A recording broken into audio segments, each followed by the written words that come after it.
Ladies and gentlemen, Jai Shri Ram, welcome back to my channel. And guys, Loki is back, and it's a complete havoc and complete chaos in TVA right now. The show is just amazing. I don't know what to say about it. Actually, the very honestly, I directly started with Loki season 2. On Thursday, I watched the episode 1, and on Friday, I watched the episode 2. So I'm going to give a short. Short summary of this very short summary of this show, and small rating of it, because there are a lot of things in the show which I've missed out, and at the same time I'm unable to recall the past season, because now I'm going to go and watch the past season maybe tomorrow, because today we have India versus Pakistan cricket match, ICC World Cup match. So hopefully you know what, tomorrow I'll be watching the season 1 of Loki again to understand a lot of things. But you know what, I'm going to go through this previous two episodes, yesterday and day before yesterday's last week's episode. Loki has already started time sleeping in the past of TVA, which is completely impossible as far as Obi or Ouroboros, played by the very favorite of Hollywood, Koo Kwan, as per him. By the way, Koo Kwan looked fantastic, and he was perfectly suited for the role. His comic timing is perfect. Tom Hiddleston has definitely come back into his character so good. We have Loki season 2, episode 1 begins exactly where it left off in Loki season 1. But and also we saw a glimpse of Loki at the end of Ant-Man and the Wasp, Ant-Man and the Wasp 3, which came out last year. It was a woke garbage, but at the same time it was crucial to watch it, because it is connected to Kang and Kang Dynasty and Loki, because main villain is Kang over there. And the post-credit scene of Ant-Man 3 did show Loki season 2 coming up. But Loki's sleeping somehow helps Obi create a temporal aura extracted to extract Loki from temporal loom from time stream to remedy his time sleeping by violently ripping himself off from another time loom within of just few minutes. To their surprise, they travel down to the timeline chamber, where timeline is completely dispersed, which dispersed all over, which is causing power surges all over through the TVA, which is a big gigantic disaster as per Obi. However, then Loki just again time slips into the future. This time he does not go into the past; he goes into the future, where he has been given a time of maybe a stopwatch by Obi, that he has to rip himself apart using this. What is that device? I forgot that device. The kind of the device that rips apart the TVA device that rips humans apart. I just forgot what it is. What is it? What is it called? Okay, now he goes there into the future. He's trying to he's scrambled all over. He's trying to run over whatever is happening in TVA. And again over there, the timelines are also dispersed on the screen. If you can see, it's spreading apart. There are a lot of timelines getting destroyed as well in the same time. He's going and going, and at the very last moment when he's supposed to rip himself apart, which we don't know how is he going to do. Phone starts ringing in the passage hall. He starts slowly walking towards there, and behind Mobius and Obi are like, the time's up. Come on, Mobius, get back. The time's up. He's not going to make it. Mobius starts coming back slowly. He's unable to, because the suit is very old. If you can see, the TVA A is ripped off, and the temporal disbursement is so strong that that he is unable to walk properly. He is unable to catch up with the all of the disbursement happening. By then, Loki is walking over there. The lift opens up slowly, and Sylvie gets revealed over there. And Sylvie also is surprised to see Loki, as if she was trying to find him. But Loki gets ripped. A clear observation that Loki wasn't carrying his disbursement thing, that beam. He wasn't carrying it. but someone rips him from behind. As you can see, his hands were completely apart from each other.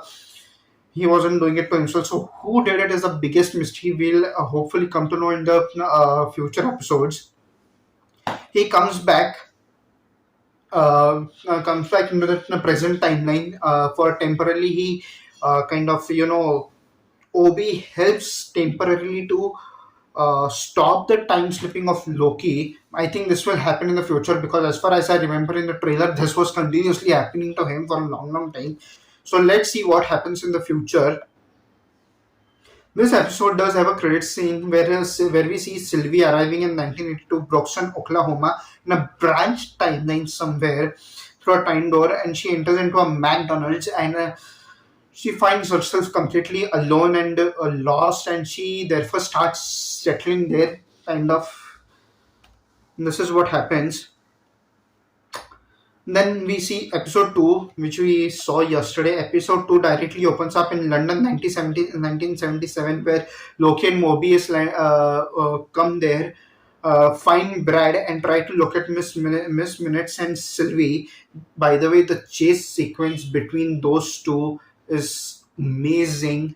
The effects are done beautiful. The chase is choreographed so perfectly, so fantastic.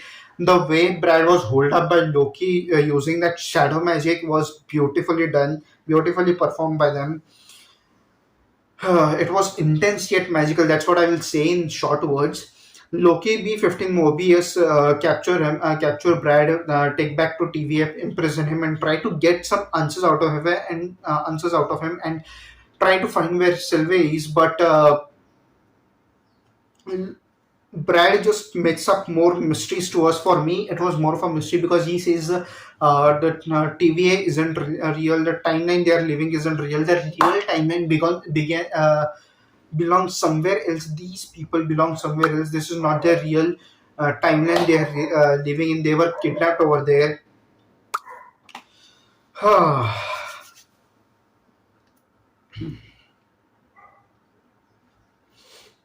So Loki and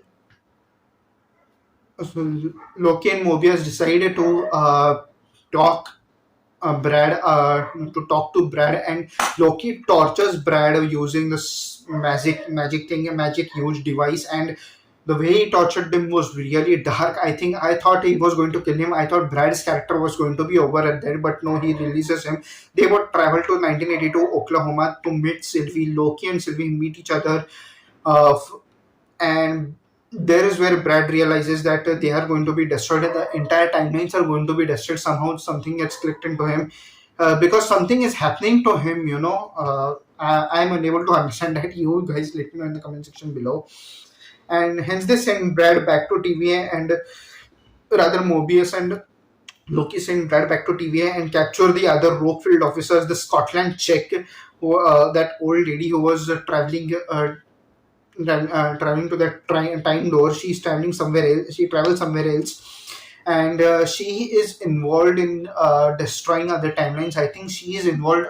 Personally, I think she's involved with Miss Minutes. Miss Minutes and Kang are into discussion with some rogue TVA officers where they are destroying timelines.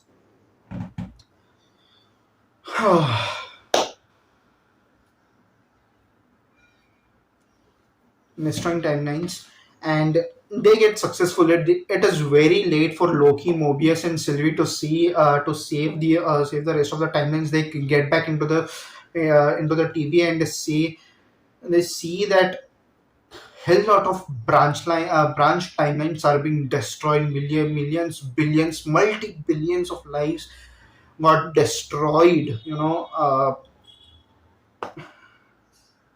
It was really shocking to see all of this happening. I mean, by far, these two episodes have created a lot of chaos, lot of havoc, lot of disturbance, lot of darkness is coming. That's what I think. Uh, Overall, the first episode was directed by Justin Benson and Aaron Moorhead. By the way, these two are best known for horror movies. Their recent work was nominated in the Cannes Film Festival in 2021. Their movie came in 2020 called Synchronic that starred Anthony Mackie and Jamie Dornan in the lead. best performances by them. I haven't seen the movie, I've seen the trailer. It was fantastic and brutal. Music is given by Natalie Holt. Director of photography or cinematography is done by Isaac Bauman. VFX is done by Christopher Townsend. All this is done so fantastic and so beautiful. If you see the production design of this entire show, it is done so deeply and so fantastically. They have used the wide camera angles to show us where they are exactly and they are going to do, sort of trying to involve the audience in what they are going to get into. But whatever it is we are going to get into is really deep, really dark, really intense, really vast concept of timeline. I don't know how they are going to pull it off, but the way they have started it in this season is really fantastic.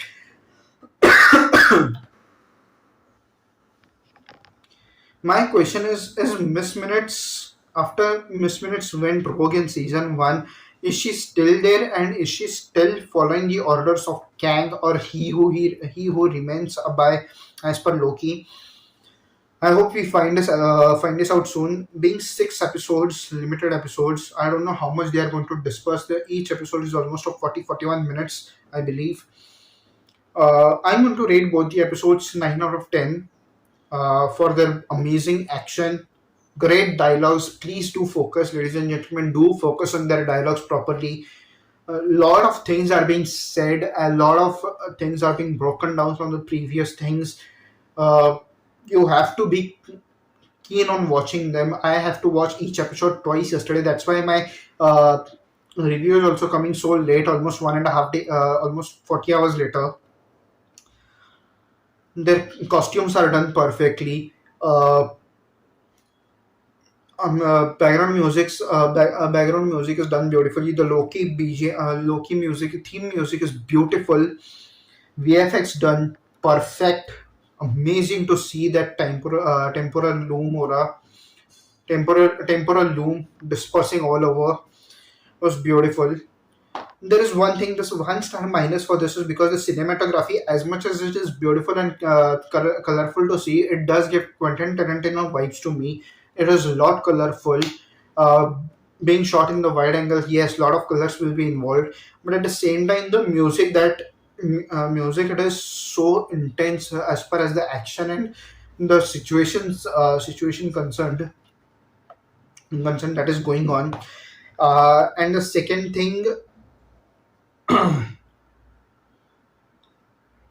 the amount of darkness the show is going to head into its future, I think the cinematography needs to get darker and darker with time. I hope they do so. It is really needed for the show, because just in the end of the episode 2, a lot of timelines were destroyed. Multi-billion people were killed off in these timelines. So, cinematography can be darker than expected, not colorful enough. But rest of this show is beautiful. Speaking of these characters, actors, Tom Hiddleston, K.W. Kwan, Owen Wilson, uh, I forgot the name of Sylvie, actor who plays Sylvie. But anyways, all of them have done perfectly. They are engrossed into their characters so well. They have catched up perfectly from season one. They are dropping into season two. Their characters are going to develop way much more ahead, it seems. And at the same time, Owen Wilson and K.W. Kwan's comic timings are superbly done. I love it. This is all I'm going to talk about it, because a lot of things, because I'm to go and check out season one of Loki and catch up onto a lot of things so that I can understand the details of it. So let me know in the comment section, you guys, what do you think of Loki season two? What are your views about the show? What are your views about the characterization of the actors, the story lineup, the timelines, the mess up, and everything? What do you think of? What is your theory of the Avengers timeline? What is going to happen to that timeline? Because Loki jumped off immediately after Avengers 1, where I think Avengers Endgame was happening at the very same time. Avengers Endgame was into Avengers 1, and Avengers from there he has disappeared. So a lot of timelines have been erased. But as far as the Marvel intro was concerned, for me, these timelines are still there because the Marvel logo also gives us a lot of hints about where the show or movie is heading. And yes, the timeline is still there. Thor and everywhere, everyone is still there as far as it is. So let's see what they are going to develop into them. I hope. I don't know if their characters from our original timeline are going to ever return or no, or we are going to see a new timeline with new Avengers, other actors playing the Avengers. So a lot of things happening. Marvel has a lot of things on its shoulders, lot of burden to do. Uh, just minus the wokeness that has been that is being celebrated into Hollywood now. That's why the shows and TV shows and movies are not working. Yes, they are going into garbage.